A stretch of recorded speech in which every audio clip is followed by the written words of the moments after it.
Welcome back. We're back with BarberTime Buzz. And we're going to get into the questions. And the first one we really wanted to start with was where the industry is right now and what we think about it. So what do you guys think of the overall health of the industry?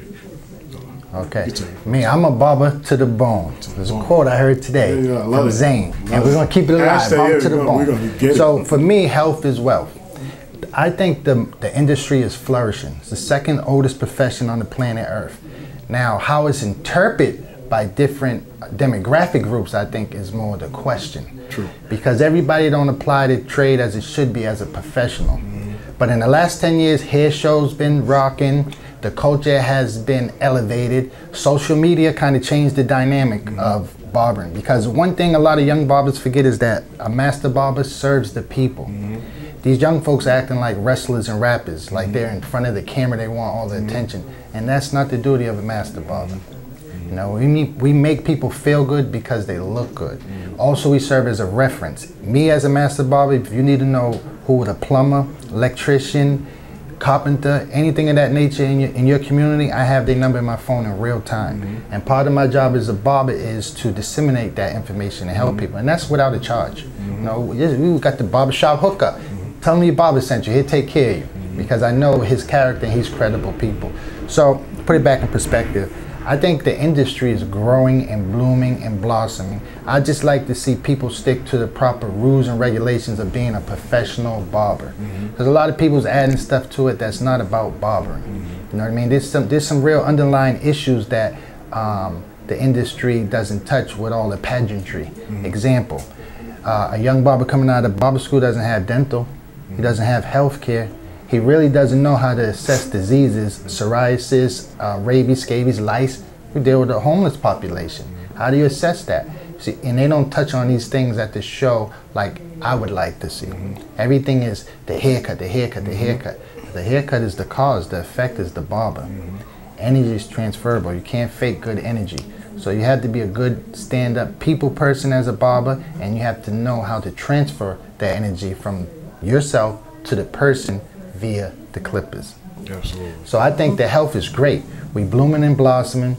There's 8 billion plus people on the planet Earth. Everybody needs a haircut or a hairdo. You know what I'm saying? And yeah, just how it's interpreted. Because a lot of people put the pageantry before the real rules and regulations of what a barber is. You know, they don't tell the hazards.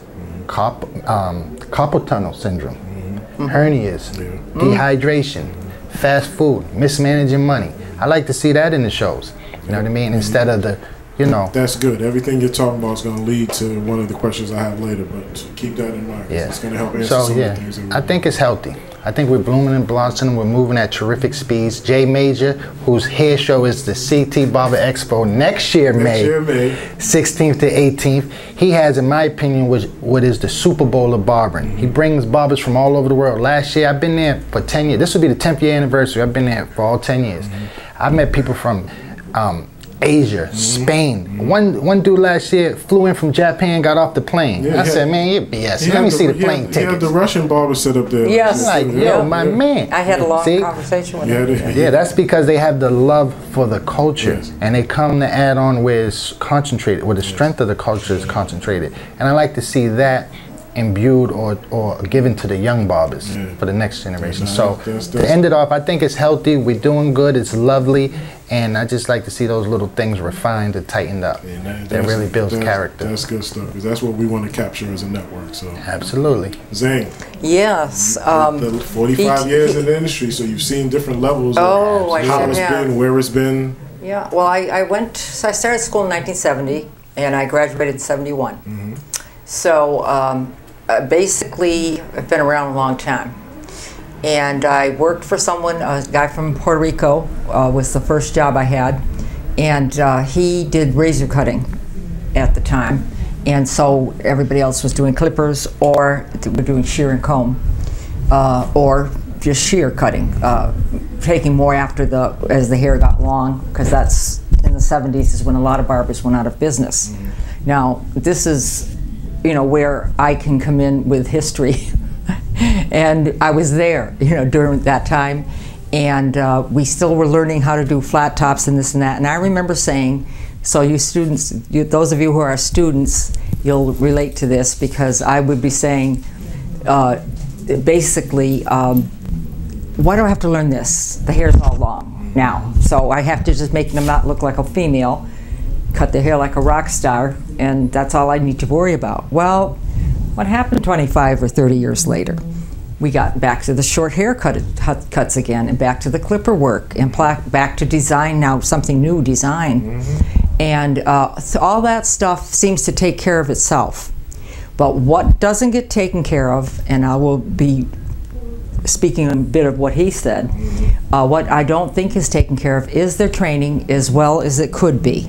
Now, some are doing a better job. Some of the schools are doing better than others. I fear they talk about every now and then letting them apprentice in the shops, because other states do. And I fear that will, unless they get into a good shop, that might bring down the caliber of what we could be teaching them. And my biggest thing is sanitation. Sanitation, sterilization. We can't do sterilization in a shop. We can do disinfecting and we can do sanitation, but we can't sterilize. We don't have the money to have the type of tool that would actually sterilize. You know, you can keep it in a sanitized condition, but you can't sterilize it. So what you need to do is little things that take up probably 10 more minutes per haircut. That's from beginning to end, no more than 10 minutes, to wipe your chair down first, to take your, change your barber side at the end of the night. You're not supposed to have the barber side navy blue. You're supposed to have it, no, you're supposed to have it what it says on the manufacturer's thing. So that therefore, when it's navy blue, you will notice that you can't see the hairs as much in the bottle. Yes. No, I'm around and I've got eagle eyes. And I never was an investigator going into the shops, but I've been to enough shops and I know, and I had one. And I was also not trained as well as I could have been. But more or less, that's the stuff. Once you keep them healthy, you keep yourself healthy, them healthy, and anybody that you all relate to. If they come in and they're sick, depending on how sick, just say, well, you're not feeling good yourself. You don't want to give them anything any more than what they've already got. If they're sneezing all over everything. And if you can't get out of it for some reason, because I'm a practical person, sometimes all the nice words in the world don't work. But being, you know, we have to be practical. So, okay, how am I going to handle this when I can't handle it the way I want to or feel that I should? With that, you have to have something in the back of your head, you say plan B. And I think life is all about plans A and plans B anyway. And so you must have a plan B of, okay, a kid comes and sits in your chair and he has lice. And that's happened to me, you know, like usually September when they come back from summer camp. And they wind up having a lot of kids that have the lice. And so first of all, you should always keep some of that in your shop, just 3 or 4 bottles of it to resell or to have on use for your own self. Yeah, and just take care of the situation as best you can.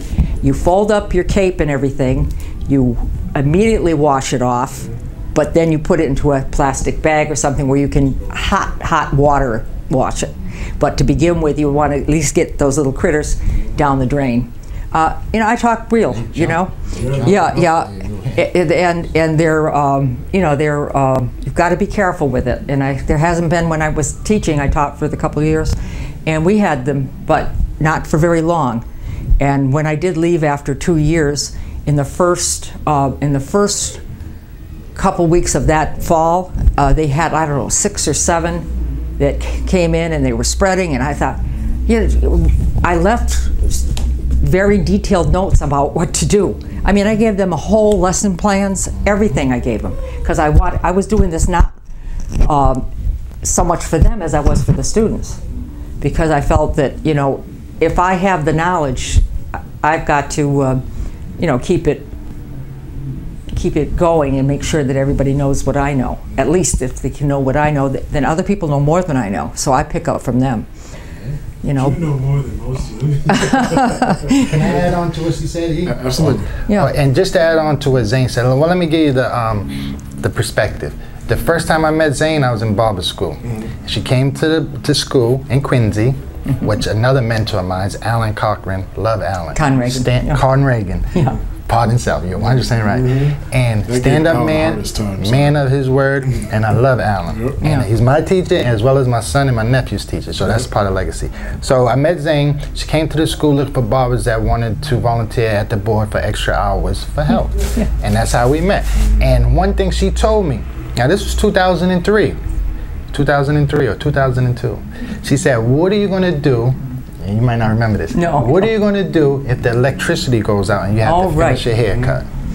She said you can take out almost a skin fade line with the shearing comb and finish it with the razor. And I never forgot that. But what I want to add on about the sanitary, which is first things first in the barbershop, that barbicide and spraying your clippers after every haircut, washing down your chair, washing your hands is imperative. At the end of the night, you can put your tools in a UV ray or 10% bleach, 90% water. This is a philosophy that has to be done by the whole barbershop because you got three things you got to worry about. You have to worry about your health, bringing home wingworms, any type of contagion to your family. That could be damaging to a beautiful baby with long hair. She get wingworms and her hair fall out, or anything, because there's other communicable diseases like jaundice, all those type of things. So that's one of the things that we do in the shop. We bust everything down at every haircut, and at the end of the night, bleach and sanitize all the tools, and proper ventilation. AC is not fresh air.